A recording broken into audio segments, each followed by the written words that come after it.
Mä haluaisin kysyä teiltä, kun näin kirkon kentällä itse työskentelenä tuntuu siltä, että kirkosta ei juuri koskaan mitään positiivista uutista tule. No, mitä kirkon pitäisi tehdä, että siitä positiivisesti uutisoitaisiin? No tietysti lähtökohtahan on se, että asiat on aika pahasti ja huonosti, jos hyviä asioita pitää kertoa uutisina.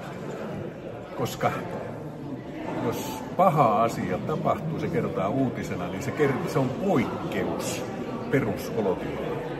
Eli se kertoo siitä, että no, asiat on aika hyvin, mutta tämä poikkeustapaus, tämä asia on poikkeus siitä vallitsevasta olotilasta ja sen takia uutinen. Mutta tietysti jos mä nyt ihan ihmisenä ajattelen, niin kyllä varmaan joku sellainen niin kuin laupeuden teko tässä aika ankarassa ajassa, niin se voisi olla sellainen, joka päätyisipä se sitten uutisena tai muuten niin kuin ihmisten mielissä sellaisena positiivisena asiana. Että ei nuo niin kuin Jeesuksen opit hirveän kovassa huudossa ole tämänhetkisessä julkisessa keskustelussa. Tuleeko sinulle mieleen jotain positiivista uutista kirkosta?